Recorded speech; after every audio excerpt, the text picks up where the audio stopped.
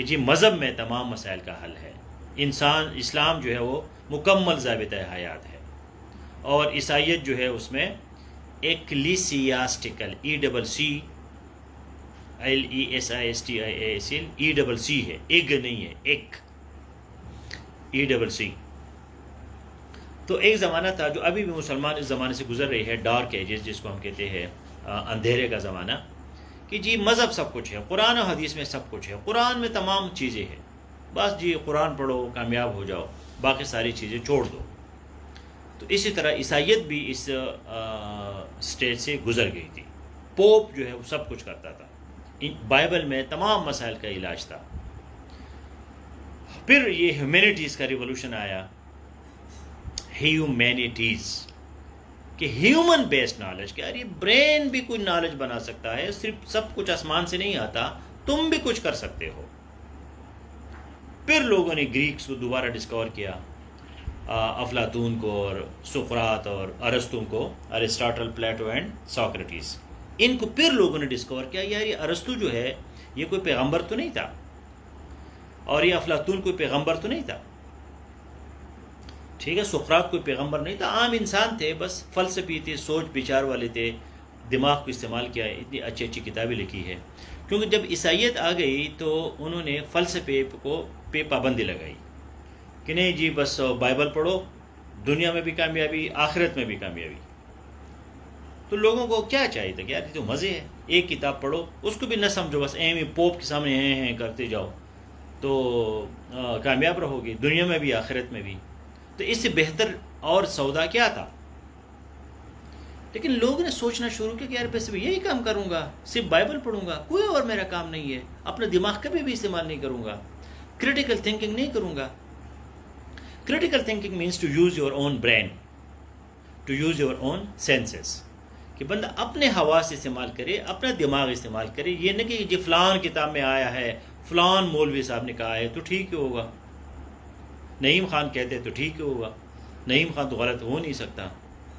تو یہ جو اپروچ ہے بڑا آسان ہے، غلام بننا بڑا آسان ہے، مالک بننا مشکل ہے. اسٹوڈنٹ بننا بڑا آسان ہے، ٹیچر بننا بڑا مشکل ہے. ادھر بیٹھ کے مجھے سننا بڑا آسان ہے، میرے جگہ بیٹھ کے بولنا بڑا مشکل ہے. تو انسان بائی نیچر جو ہے وہ کمفرٹ زون میں جاتا ہے، یار آسان کام ہوئی، مشکل کام کون کرے گا، کون لیکچر دے گا، آرام سے بیٹھو. تو یہ اس وجہ سے پھر عیسائی لوگ جو ہے یہ مونٹیسکیو اور ہیگل اور نیتشے اور کانٹ، جتنے بھی فلاسفرز ہیں جن کا یہ فلاسفی سبجیکٹ ہے یا پولیٹیکل سائنس ہے، تو اس میں سب کے نام لکھے ہیں. ان لوگوں نے پھر آپ کو پولیٹیکل سائنس دیا، انہوں نے آپ کو سائنس دیا، انہوں نے سوشیالوجی دی، انہوں نے بایولوجی دی، انہوں نے فزکس دیا، انہوں نے جو ہے نا پھر آپ کو. اب نیوٹن جو ہے وہ ایک فلاسفر تھا. نیوٹن کی جو بک کا نام ہے وہ ہے پرنسپا فلاسفی کا، اس کی کتاب کا نام فلسفہ ہے. ٹھیک ہے، یہ جو ایڈم اسمتھ ہے جس نے اکنامکس بنایا ہے وہ بھی فلاسفر تھا. تو پھر ہیوم آیا، ہوبس آیا، جیمز، یہ سارے آ گئی، مل آ گیا. تو انہوں نے کہا کہ یار یہ کیا بدماشی ہے کہ ایک کنگ سارا کام کرے گا. سو سپریشن آف پاور آ گیا کہ پاور کو ہم سپریٹ کریں، ایک بندے میں کے پاس سارے پاورز نہیں ہونے چاہیے. ہمارے یہاں پھر بھی آئے ہیں ڈکٹیٹرز آئے ہیں، مشرف جو ہے چیف ایگزیکٹو تھا، اور ضیاء الحق صاحب کے پاس سارے پاورز تھے، اور ایوب خان کے پاس سارے پاورز تھے. لیکن پھر بھی ڈیموکریسی تھوڑی بہت ہم نے دیکھ لی ہے کہ اس میں پرائم منسٹر علیحدہ ہے، چیف جسٹس علیحدہ ہے، اور پارلیمنٹ جو ہے وہ انڈیپینڈنٹ ہے. اس کو سپریشن آف پاور کہتے ہیں، and this is the beauty of democracy. لیکن پاکستان میں یہ ایز سچ اس طرح نہیں ہو رہا، and we call it judicial activism. Judicial activism. وہ جو ثاقب نثار تھا، چیف جسٹس ٹائپ لوگ، وہ کیا کرتے تھے، وہ جی ہاسپٹل میں جاؤ، صفائی کرو، او جی بالٹی اٹھاؤ، بالٹی گندی ہے، او جو ڈیم بناؤ. اب یہ کام جو ہے چیف جسٹس کا نہیں ہے، یہ کام کس کا ہے؟ یہ پرائم منسٹر کا ہے، اور اس کے کیبنٹ کا ہے، اس کے منسٹرز کا ہے. اور پھر بیوروکریسی کا یہ کام ہے، چیف سیکرٹری کا یہ کام ہے، یہ کمشنر کا کام ہے، یہ پولیس کا کام ہے. ٹھیک ہے، یہ چیف جسٹس کا کام نہیں ہے.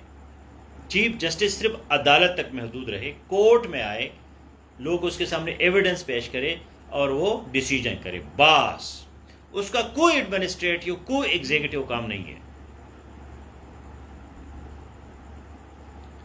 اوپر سے جو ہے پھر پرائم منسٹر کہتا ہے کہ جی میں چیف جسٹس کو نہیں مانتا, میں اپنے فیصلے خود کروں گا.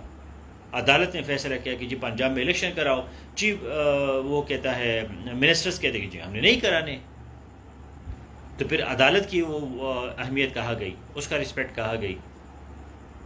پھر عدالت کہتے کہ جی میں قانون بناؤں گا. تو پھر پارلیمنٹ کس چیز کے لیے بیٹھی ہے؟ پارلیمنٹ نے قانون بنانا ہے.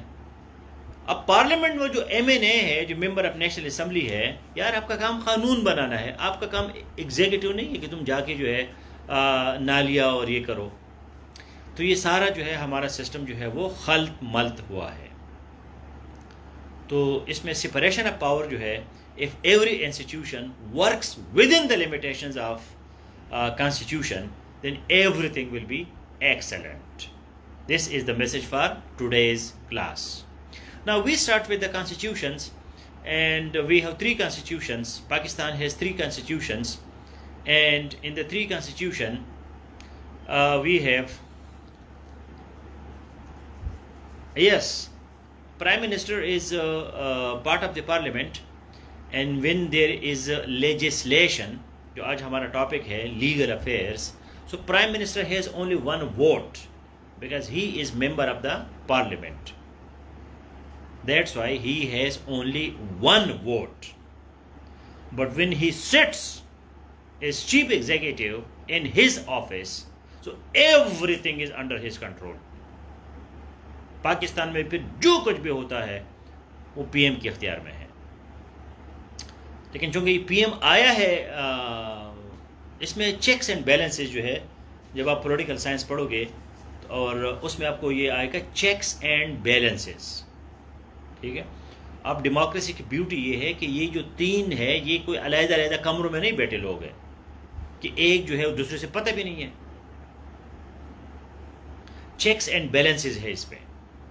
چیکس اینڈ بیلنسز یہ ہے کہ چیف جسٹس اور جو ہائی کورٹ کے جسٹس ہے یا دوسرے سپریم کورٹ کے وہ ہے جسٹسز ہے, ججز ہے, اس کو کون اپوائنٹ کرتا ہے؟ یہی پرائم منسٹر ان کو اپوائنٹ کرتا ہے. پھر وہی چیف جسٹس پرائم منسٹر کو گھر بھی بھیجتا ہے. تو یہ چیکس اینڈ بیلنسز ہے. یہ بڑا انٹرسٹنگ سسٹم ہوتا ہے ڈیموکریسی میں. چیف جسٹس کون بناتا ہے؟ پرائم منسٹر بناتا ہے, لا منسٹر بناتا ہے, کیبنٹ ان کو بناتا ہے. چیف جسٹس کو تنخواہ کون دیتا ہے؟ فائنانس منسٹر دیتا ہے اس کی تنخواہ. پرائم منسٹر کے گھر کا جو ہے, چیف جسٹس کے گھر کی بجلی کا بل کون دیتا ہے؟ وہ فائنانس منسٹر دیتا ہے. وہ پاکستان کا خزانہ دیتا ہے جو ایگزیکٹو ہے, جو فائنانس ہے. اسی طرح جو پارلیمنٹ ہے وہ قانون تو بناتا ہے, لیکن اس قانون کا جو تشریح ہے, جو انٹرپریٹیشن ہے, وہ پھر سپریم کورٹ یا ہائی کورٹ کرتے ہیں. وہ قانون بنا نہیں سکتے لیکن اس کو انٹرپریٹ کر سکتے ہیں. So there are checks and balances. یہ نہیں کہ چیف جسٹس بالکل علیحدہ کمرے میں بیٹھا ہوگا, جو اس کے دل میں آئے وہ کرے گا. نہیں, چیف جسٹس بنے گا کیسا ہے؟ That is administrative executive function. So these things are interlinked. There is also the system of judicial review. Again, bureaucracy and parliament and prime minister is there. تو اس سچ میں سب سے بڑا بندہ کون ہے؟ پرائم منسٹر ہے, کیونکہ پرائم منسٹر کے پاس سب پاورز ہوتے ہیں, سب کچھ کر سکتا ہے. وہ مین لیڈر ہے پوری سسٹم کا. So we have there were 2 constitutions and 1 recent constitution, and this constitution is 1973 constitution. Now 1973 constitution is with the, what is constitution? Constitution is that document under which the whole statecraft functions. Statecraft functions. Because in democracy, humans, they make laws. Democracy میں انسان قانون بناتا ہے، اس میں پھر یہ خدائی قانون یا مذہب یا یہ چیزیں نہیں ہوتی. اگر آپ اسلام دیکھ لیں تو پھر علامہ اقبال کہتا ہے کہ جی جمہوریت وہی طرزی حکومت ہے کہ جس میں بندوں کو گنا جاتا ہے، تولا نہیں جاتا. تو علامہ اقبال جو ہے یا افلاطون بھی کچھ حد تک یہ سارے ڈیموکریسی کے خلاف تھے. ٹھیک ہے، کیونکہ مذہب جو ہے وہ ڈیموکریسی کے ساتھ چلے نہیں سکتا. ڈیموکریسی جو ہے اگر بل پاس ہو جائے کہ مرد عورت ہے اور عورت مرد ہے تو یہ بل جو ہے قانون بن جائے گا. اس طرح کی بل پاس نہیں ہوتی کیونکہ وہ جو پارلیمنٹیرین ہوتے ہیں ان کا بھی دماغ ہوتا ہے، وہ ایم ہی تو بل پاس نہیں کرتے.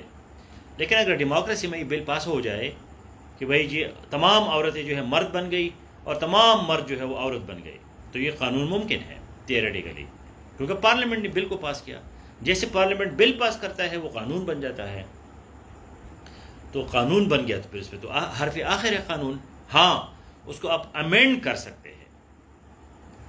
سو کانسٹیٹیوشن اور پاکستانی کانسٹیٹیوشن ہیز 26 امینڈمنٹس. اس میں چینجز آ گئی ہے. So here is the point that there is flexibility in human made laws. اب قرآن کو آپ چینج نہیں کر سکتے یا حدیث کو آپ چینج نہیں کر سکتے یا اپنے طرف سے آپ جو ہے کوئی مذہبی کتاب نہیں بنا سکتے. جو ہے وہی ہے.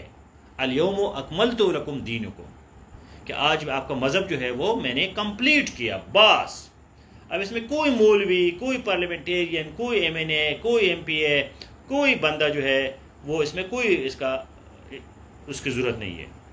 ایک چھوٹی سی کتاب ہے، قرآن ہے یا بائبل ہے، اور اس کے لیے آپ نے 50,000 اور کتابیں لکھی ہے کہ جی یہ کتاب کیا کہتا ہے، اور کتاب خود کہتا ہے کہ جی میں آسان ہوں، مجھے ڈائریکٹ پڑھو، کوئی ضرورت مولوی یا کسی تفسیر کا یا کسی اور چیز کی ضرورت نہیں ہے، کیونکہ وہ کمپلیٹ ہے اور وہ سمپل ہے. لیکن انسانی قانون جو ہے وہ اس میں آپ چینجز کر سکتے ہیں. ٹھیک ہے، آپ کوئی بھی چیز میں قانون کر سکتے ہیں. او جی پریزیڈنٹ کے پاس زیادہ پاور ہونے چاہیے تو آپ 8 امینڈمنٹ لاتے ہیں. پھر آپ کہتے ہیں کہ جی پریزیڈنٹ کے پاس پاورز کم ہونے چاہیے تو آپ 18 امینڈمنٹ لاتے ہیں. آپ کہتے ہیں کہ جی سینٹر اسٹرانگ ہونا چاہیے تو 1973 کا کانسٹیٹیوشن ہے. پھر آپ کہتے ہیں کہ نہیں جی پروونس اسٹرانگ ہونے چاہیے تو آپ 18 امینڈمنٹ لاتے ہیں. آپ کہتے ہیں کہ جی فاٹا جو ہے وہ علیحدہ رہے ٹرائبل ایریاز، یہ بھی قانون ہے. پھر آپ کہتے ہیں کہ نہیں جی فاٹا کو ضم کرے، فاٹا کو مرج کرے مین سسٹم میں، مین اسٹریم سسٹم میں، تو پھر آپ 25 اور 26 امینڈمنٹس لاتے ہیں. تو کسی بھی کانسٹیٹیوشن میں آئین میں جو ہے وہ امینڈمنٹ لانا، چینجز لانا، اس کو چینج کرنا یہ کوئی بری بات نہیں ہے. Because human life evolves and with the passage of time new challenges, new opportunities come. That's why constitutions are amended, laws are amended, and new laws are made, new rules are made, old rules, old laws are made obsolete, they are abrogated, and new laws are promulgated. So what is the solution? The solution is separation of power, checks and balances. Every institution must work under the limits which is provided by the Constitution, because Constitution is the supreme document. The Constitution provides limits to everybody, to Prime Minister, to President, to Chief Justice, to Chief of Army Staff, to military, to civilians, to bureaucracy. Everybody has been properly defined that this is your work. These are the fundamental rights, these are the human rights, these are the basic principles, and you have to go according to these principles. So you cannot violate Constitution. Violation of Constitution, that is the worst crime in democracy. Though in country like Pakistan, civil military relations we will study in detail, many times the constitutions were abrogated. So that is our another dilemma. So I have given you the world best notes on this topic. Please read all the amendments. Please read the history of legislation. Please read the judicial recent legislation. بڑی interesting legislation آئی ہے. تو اس کو آپ Google بھی کریں، notice پہ بھی میں نے آپ کو لکھا ہے. اس پہ کویشچن بھی آ سکتا ہے کہ مثلا یہ جو ٹرانسجینڈر بل ہے کہ یہ رائٹ کس کو حاصل ہے کہ بندہ یہ کہے کہ میں مرد ہوں، میں عورت ہوں، یا میں ہجڑا ہوں. یہ رائٹ کس کو حاصل ہے؟ تو ٹرانسجینڈر بل میں یہ رائٹ جو ہے وہ ٹرانسجینڈر کو حاصل ہے. ایک باپ جو ہے وہ اپنے بیٹے کو نہیں کہہ سکتا کہ جی تم زنانی ہو، تو تم زنانی نہیں ہو، تم لڑکے ہو. وہ کہتا ہے جی میں لڑکا نہیں ہوں، آپ کہتے ہیں نہیں جی تم لڑکے ہو.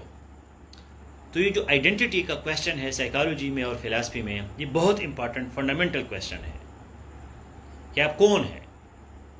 بہت سے لوگوں کی شادیاں تباہ و برباد ہو جاتی ہے، کروڑوں روپے لگاتے ہیں. وہ بندہ جو ہے وہ ہجڑا ہوتا ہے، وہ ٹرانسجینڈر ہوتا ہے، یا وہ ہومو سیکچول ہوتا ہے، یا وہ لیزبین ہوتا ہے، اس کی بایولوجی کام نہیں کرتی، اور تم اس کو ٹونس لیتے ہو کہ جی جاؤ لڑکی کے ساتھ تمہاری ہم نے شادی کی ہے. وہ کہتا ہے کہ جی میں خود لڑکی ہوں تو میں لڑکی کے ساتھ کیسے شادی کروں. پھر ان کے بچے نہیں ہوتے تو لوگ خودکشیاں کرتے ہیں، دوسرے کو مار دیتے ہیں. ادھر لوگ دلہا دلہن کمرے میں بیٹھے ہوتے ہیں، باہر لوگوں نے لگائے ہوتے ہیں ہاں جی سال گزر گیا کوئی بچہ مچہ ہے کہ نہیں ہے، اور وہ غریب جو ہے وہ کسی کام کا نہیں ہوتا. تو یہ جو آئیڈینٹی ہے یہ بندہ خود ڈیسائیڈ کرے، because I can understand my self better than any other person. مجھے پتا ہونا چاہیے کہ میرا سیکچول اورینٹیشن کیا ہے. میری بایولوجی جو ہے وہ میرے کنٹرول میں نہیں ہے. تو آپ مجھے کیسے کہتے ہیں کہ تم لڑکے ہو اور میں لڑکی ہوں؟ دس آئی ول ڈیسائڈ، ناٹ یو. تو دنیا میں جو 95% ہے یا 94% جو لوگ ہیں ان کا جینڈر آئیڈینٹی جو ہے وہ کلیئر ہوتی ہے کہ یہ مرد ہے یا یہ عورت ہے. اب مرد ہے تو اس کے سیکنڈری وہ سمٹمز ہوتے ہیں، سائنز ہوتے ہیں کہ اتنی بڑی داڑھی ہے، اتنا جو ہے اس کا شکل ہے، اس کا ناک دیکھو، اس کی آواز کو دیکھو، اس میں کیریج ہے، اس کی باڈی دیکھو، اس کا سٹائل دیکھو، تو پتہ چل جاتا ہے کہ یہ مرد ہے. عورت ہے تو اس کو بھی عورت پتہ، اتنی بڑے بڑے بال ہے، اتنا جو ہے نا اس کی باڈی ہے، اس کا سب کچھ ہے. تو عورت بھی کہتی ہے کہ یار ہاں یار میں عورت ہوں، میں مرد نہیں ہوں. لیکن کنفیوزنگ لوگ ہوئے، کوئی 5% ہے ہیومینٹی میں، وہ بھی انسان ہے. اب ان کا کیا کرے؟ نہ وہ ہی ہے نہ شی ہے، کیا ہے. تو یہ جو جینڈر آئیڈینٹی کا جو بل ہے جس کو یہ مولوی نے بڑی اس کی مخالفت کی، کیونکہ مولوی کے سسٹم میں کوئی تیسری چیز ہے ہی نہیں، یا مرد ہے یا عورت ہے، اور کوئی چیز ہے ہی نہیں. تو یہ جینڈر اسٹڈیز میں بڑا انٹرسٹنگ بھی ہے، اور یہ ماڈرن ٹائمز میں ایک بڑا چیلنج بھی ہے. ٹھیک ہے کہ بھئی ہوموسیکچویلٹی جو ہے اب اس کے ساتھ کیا کریں، what to do with it. ایک بندہ بائی نیچر جو ہے، بائی برتھ وہ ہوموسیکچول ہے، تو آپ اس کو پھر کیا کہو گے؟ اب وہ کہتے میں ہیٹروسیکچول نہیں ہوں تو میں کیا کروں، میں کیا کروں، اپنی بایولوجی کے ساتھ کیا کروں، اپنے ہارمونس کے ساتھ کیا کروں، میں کدھر جاؤں؟ آپ کہتے ہیں کہ نہیں جو میں کہوں گا تم نے وہی ماننا ہے. تو یہ ماڈرن ٹائمز کی جو لیجسلیشن ہے، اس طرح کی چائلڈ لیبر ہے. بڑے ہمارے یہاں چھوٹے چھوٹے بچے جو ہے وہ کام کرتے ہیں اینٹوں میں ادھر ادھر. اب انٹرنیشنل لا جو ہے وہ رائٹس آف چائلڈ جو ہے اس میں پروہیبٹڈ ہے کہ بچہ جو ہے وہ کام نہیں کر سکتا 16 سال تک، 15 16 18 سال تک. تو ہمارے یہاں بچے کام کرتے ہیں، تو چائلڈ لیبر پہ ہمارے قوانین ہے. میرج کا جو ایج ہے اس پہ ریسنٹ لیجسلیشن ہوئی ہے، سندھ میں ہوئی ہے، میرے خیال میں پتہ نہیں اسلام آباد جو نیشنل اسمبلی ہے اس میں ہے یا نہیں ہے، اس کو آپ گوگل کرے کہ بھئی بندہ کس عمر میں شادی کر سکتا ہے.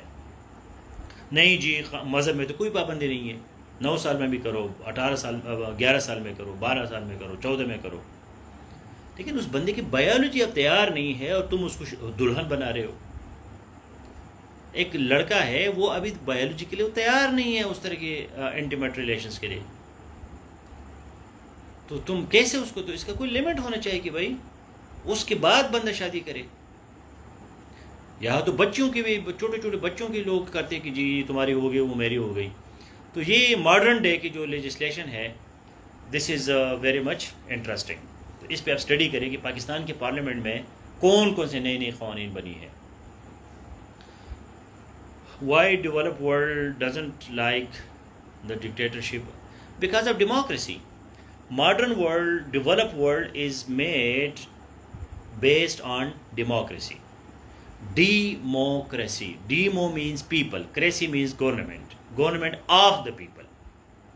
لوگ حکمرانی کریں گے, عوام کی حکمرانی ہوگی, ڈکٹیٹر کی نہیں ہوگی, ایک بندے کی نہیں ہوگی, کیونکہ یہ انڈیویجولزم ہے, یہ انڈیویجول فریڈم ہے. میں آزاد ہوں اپنے لائف سٹائل میں, ٹھیک ہے میں قانون کو مانوں گا, لیکن ایک بندہ مجھے سب کچھ نہیں کہہ سکتا کہ جی ایک ہی بندہ سب کچھ ہے. نو, پارلیمنٹ ہے, ڈسکشن ہے, ٹھیک ہے, اس میں آپ ایک سٹیٹ جو ہے وہ ریلیجن نہیں رکھ سکتا. ایک بندہ مسلمان ہے, ہندو ہے, عیسائی ہے, لیکن ایک سٹیٹ کا کیسے ریلیجن ہو سکتا ہے؟ کیونکہ سٹیٹ میں تو کوئی بھی ہو سکتا ہے. اس کو سیکولرزم کہتے ہیں کہ بھئی سٹیٹ کا کام جو ہے وہ مذہب سے لینا دینا نہیں ہے. یہ ہمارے لیجسلیشن کے لیے بڑے چیلنجز ہیں کہ ہم کیا کریں گے کہ اسلام از دا اسٹیٹ ریلیجن. تو کیا اس پاکستان میں کوئی اور لوگ نہیں رہتے؟ وہ کدھر جائیں گے؟ تو یہ ساری چیزیں جو ہے وہ ماڈرن ورلڈ میں یا ڈیولپ ورلڈ میں یہ چیزیں نہیں ہیں. مذہب ہے, آپ کا اپنا کام ہے, جو کرنا ہے کرو, سنی ہو, شیعہ ہو, عیسائی ہو, ہندو ہو, کرو, آپ کو مکمل آزادی ہے, لیکن اسٹیٹ آپ پہ امپلیمنٹ نہیں کر سکتا. If Maulvis are not accepting the third gender, then why they teach their rights in the fiqh books?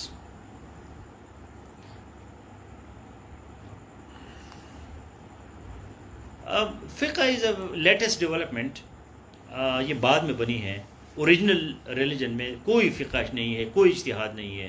جو قرآن میں ہے, جو حدیث بھی کچھ لوگ اس کو کوئی کہتے ہیں ضعیف ہے, کوئی کہتے ہیں اسٹرانگ ہے, تو یہ بعد میں بنی ہے. 200-300-400 بعد. امام بخاری جو ہے وہ بخارا سنٹرل ایشیا سے اٹھ کے جاتا ہے جی 200 سال بعد, اور وہاں جو حدیثی کو کتاب لکھتا ہے. اور اس کے بعد امام ابو حنیفہ اور امام جعفر اور یہ لوگ اٹھتے ہیں, امام شافعی ہے, امام حنبل وغیرہ, اور وہ چیزیں لکھتے ہیں. ابھی پتہ نہیں کتنا یہ ریلیجن ہے, کتنا یہ ریلیجن نہیں ہے, اتنے سالوں بعد. میں آج کوئی بات کروں اور کل میں آپ سے پوچھوں کہ میں نے کل کیا بات کی تھی, تو آپ کے ذہن میں کیا ہوگا کہ یار مجھے کیا یاد ہے, مجھے تھوڑا یاد ہے, اتنے سے اپنی باتیں کی تھی. ایون میں ریکارڈ بھی کروں اس کی بھی آپ سمری نہیں بنا سکتے. تو 200-300 سال باتیں ہوئی ہے اور وہ لوگ پھر لکھتے ہیں اس کو. تو اس پہ بھی بڑی ریسرچ کی ضرورت ہے کہ بھئی یہ کیا کہانی ہے. However, Maulvis are basically against the identity issue, کہ بھئی ایک بندہ خود اپنے آپ کو کہے گا کہ میں کیا ہوں, یا ریلیجن اس کو کہے گا, یا کوئی اور سوسائٹی اس کو کہے گا کہ تم کون ہو. چونکہ ریلیجن ریپرزینٹ کرتے ہیں سوسائٹی کو, انڈیویجول کو نہیں کرتا, تو وہ انڈیویجول کی فریڈم کے خلاف ہے یہ مولویز. تو اس کو میرا فیس بک پہ آپ لکھیں نا, یہ ٹرانسجینڈر ورڈ لگائے. میرے جو ٹائم لائن ہے فیس بک کا, اس کا جو سرچ ہے اس میں لکھے ٹرانسجینڈر. اس پہ میری بڑی خوبصورت چیزیں میں نے لکھی ہے, آرگومنٹس لکھے ہیں, ریسرچ اس پہ لکھا ہے, اور یہ بھی لکھا ہے کہ یہ مولوی کیوں اس کی مخالفت کرتا ہے, اور آئیڈینٹی کا کیا ایشو ہے. تو یہ صرف میں نے آپ کو 3-4 انٹرسٹنگ وہ لیجسلیشن بتائی, لیکن اس کو مزید بھی آپ اسٹڈی کریں. جو نوٹس میں نے آپ کو دیے ہیں اس کو پڑھیں, اس میں کافی چیزیں آپ کو کلیئر ہو جائیں گی. اور پھر آپ خود گوگل کریں کہ پاکستان میں کس طرح کے قوانین بنتی ہے, اور ڈان اخبار, ایکسپریس ٹریبیون, دا نیوز وغیرہ پڑھا کرے. اس میں آپ کو نئی قوانین کا پتہ چلتا ہے. جو پاکستان پیپلز پارٹی ہے, اس کا زبردست ہال مارک یہ ہے, کریکٹرسٹک یہ ہے کہ یہ زبردست قسم کے قوانین بناتی ہے. تو پیپلز پارٹی جب بھی پاور میں ہوتی ہے تو ان کی لاز بڑی انٹرسٹنگ ہوتی ہے. آپ دیکھیے کہ زرداری نے جو اتنا بڑا کارنامہ کیا ہے 18 امینڈمنٹ کا, پیپلز پارٹی کا, اس کا کوئی مثال نہیں ہے. تو پھر باقی جو لوگ ہیں پی ٹی آئی وغیرہ, انہوں نے اتنا کوئی خاص لیجسلیشن نہیں کی ہے, اور مسلم لیگ والے بھی کبھی کبھی کر لیتے ہیں. تو یہ دیکھا کرے کہ کون سی پارٹی کی حکومت ہے, وہ پارلیمنٹ میں کون سے بل جو ہے وہ پاس ہوتے ہیں, اور وہ بل جو ہے پھر وہ قانون بن جاتا ہے. اس پہ عمل ہوتا ہے کہ نہیں ہوتا, لیکن اس کو آپ کوٹ کر سکتے ہیں. آپ اس پہ عمل کروا سکتے ہیں. اگر کوئی آپ خود سفر ہو رہے ہیں تو آپ کسی بھی قانون کو اٹھا کے کسی بھی تھانے میں جا سکتے ہیں, کسی بھی کورٹ میں جا سکتے ہیں, اور آپ کہہ سکتے ہیں کہ دیکھو جی یہ ہمارا قانون ہے اور اس پہ عمل درآمد نہیں ہو رہا. تو قانون بنانا جو ہے وہ بہت بڑی چیز ہوتی ہے. اب جو سیکنڈ یا تھرڈ امینڈمنٹ ہے, قادیانوں کو جو نان مسلم ڈکلیئر کیا گیا, تو یہ کتنا, یہ بعد میں اتنا فورس کیوں ہے؟ کیونکہ یہ کانسٹیٹیوشن میں ہے. یہ کانسٹیٹیوشن میں نہ ہوتا اور یہ قانون نہ ہوتا تو اتنا زور یہ نہ پکڑتا. تو وہ لا جو ہے اس کی طرف سے بڑا فورس ہوتا ہے. سو آل دا بیسٹ. ویری انٹرسٹنگ ہے یہ لیجسلیشن والی اسٹڈیز کرنا. Please enjoy and come live in SAFE 2 and deliver lectures on legal affairs, legislative affairs, judicial activism, separation of powers, constitutions, constitution amendments, and one question is always there in exam from these topics. Good night. Thank you, Anila, for the summary.